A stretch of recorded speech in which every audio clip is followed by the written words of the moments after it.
Ezekiel 47 അധ്യായം 1 മുതൽ 23 വരെയുള്ള വാക്യങ്ങൾ. ദേവാലയത്തിൽ നിന്ന് നീർച്ചാൽ പിന്നെ അവൻ എന്നെ ദേവാലയ വാതിൽക്കലേക്ക് തിരികെ കൊണ്ടുവന്നു. അതാ ദേവാലയ പ്രമുഖന്റെ അടിയിൽ നിന്ന് കിഴക്കോട്ട് വെള്ളം ഒഴുകുന്നു. ദേവാലയത്തിന്റെ ദർശനം കിഴക്കോട്ടാണ്. ദേവാലയ പൂമുഖത്തിന്റെ വലതുഭാഗം ബലിപീഠത്തിന്റെ തെക്ക് വശത്തും അടിയിൽ നിന്നും വെള്ളം കൊണ്ടിരുന്നു. പിന്നെ അവൻ എന്നെ വടക്കേ പടിപ്പുരയിലൂടെ പുറത്തോട്ട് കൊണ്ടുവരികയും കിഴക്കേ പടിപ്പുരയിലേക്ക് പറഞ്ഞ കൂടെ നയിക്കുകയും ചെയ്തു. വെള്ളം തെക്കുവശത്തൂടെ ഒഴുകിയിരുന്നു. കയ്യിൽ ചരടുമായി അവൻ കിഴക്കോട്ട് നടന്ന് 1000 മുഴം അടന്നു. എന്നിട്ട് വെള്ളത്തിലൂടെ എന്നെ നയിച്ചു. അവിടെ കണങ്കാൽ വരെ വെള്ളമുണ്ടായിരുന്നു. പിന്നെ അവർ 1000 മുഴം അളന്ന് എന്നെ വെള്ളത്തിലൂടെ നയിച്ചു.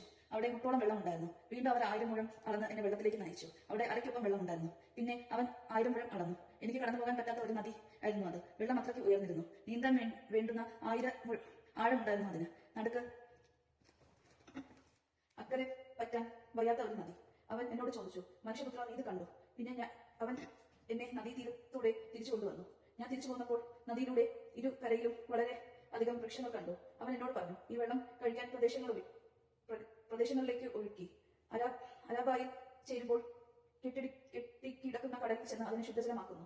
നദി ഒഴുകുന്നിടത്തെല്ലാം ജീവജാലങ്ങൾ പറ്റം ചേർന്ന് ജീവിക്കും. അവിടെ ധാരാളം മത്സ്യങ്ങൾ ഉണ്ടായിരിക്കും. കാരണം കടലിലെ വെള്ളം ശുദ്ധീകരിക്കുന്നതിനാണ് നദി അങ്ങോട്ട് ഒഴുകുന്നത്. അങ്ങനെ നദി ഒഴുകുന്നിടത്തെല്ലാം ജീവൻ നിറഞ്ഞു നിൽക്കും. മീൻപിടുത്തക്കാർ ആ കടൽക്കരെ നിൽക്കും.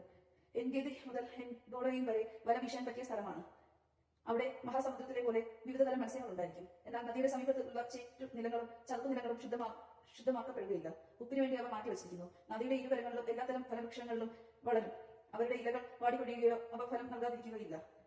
അവയ്ക്ക് വേണ്ട ജലം വിശുദ്ധ സ്ഥലത്ത് നിന്ന് ഒഴുകുന്നത് കൊണ്ട് മാസം തോറും പുത്തൻ ഫലം പുറപ്പെടുവിക്കും. അവിടെ ഫലഭക്ഷണത്തിനും ഇലകൾ രോഗശമനത്തിനും ഉപകരിക്കുന്നു. ദേശത്തിന്റെ അതിരുകൾ ദൈവമായ കർത്താവ് അരുളി ചെയ്യുന്നു, ഇസ്രായേലിലെ 12 ഗോത്രങ്ങൾക്കിടയിൽ നീ ദേശം വിഭജിക്കുന്നത് ഇപ്രകാരമായിരിക്കണം. ജോസഫിന് രണ്ട് പങ്കുണ്ടായിരിക്കണം. നിങ്ങൾ അത് തുല്യമായി വേണം പാലിക്കാൻ. ഈ ദേശം നിങ്ങളുടെ പിതാക്കന്മാർക്ക് കൊടുക്കാമെന്ന് ഞാൻ ശപഥം ചെയ്തു. പൈതൃക അവകാശമായി നിങ്ങൾക്ക് ഇത് ലഭിക്കും. ദേശത്തിന്റെ അതിർത്തി ഇതായിരിക്കണം. വടക്കോട്ട് മഹാസമുദ്രം മുതൽ ഹെത്ലോൻ വഴി ഹമാത്തിന്റെ അതിർത്തി വരെ, അവിടെ നിന്ന് സെദാദ്, ബറോത്ത, ദമാസ്കസിന്റെയും ഹമാത്തിന്റെയും ഇടയ്ക്കുള്ള അതിർത്തി സ്ഥിതി ചെയ്യുന്ന സിബ്രായും ഹൗറാന്റെ അതിർത്തിയുള്ള ഹാസനർ, ഹത്തീക്കോൻ എന്നിവയായിരിക്കും.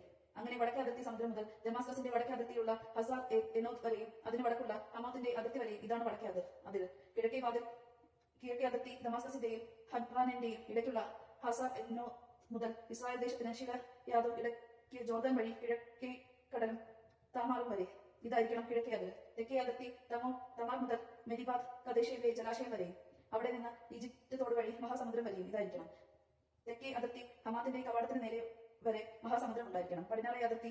അങ്ങനെ ഇസ്രായേൽ ഗോത്രങ്ങൾക്ക് അനുസൃതമായി നിങ്ങൾ ഈ ദേശം വിഭജിച്ചെടുക്കണം. നിങ്ങൾക്കിടയിൽ താമസിക്കവേ കുട്ടികൾക്കും ജനിച്ച് അവിടെ പാർക്കുന്ന വിദേശികൾക്കും പൈതൃകാവകാശമായി അത് പങ്കുവയ്ക്കണം. അവർ തങ്ങൾക്ക് സ്വദേശീയരായ ഇസ്രായേൽ മക്കളെ പോലെ ആയിരിക്കണം. ഇസ്രായേൽ ഗോത്രങ്ങൾക്കിടയിൽ നിങ്ങളോടൊപ്പം അവർക്ക് ഒരു അവകാശം ലഭിക്കണം. പരദേശി പാർക്കുന്ന ഗോത്രം ഏതോ ആ ഗോത്രത്തിൽ തന്നെ അവന് ഓഹരി കൊടുക്കണം. ദൈവമായ കർത്താവ് അരുളി ചെയ്യുന്നു. ദൈവജനമാണ് നാം കേട്ടത്. നമുക്ക് ദൈവത്തെ സ്തുതിക്കാം. ക്രിസ്ത്യാനിക്ക് സ്തുതി.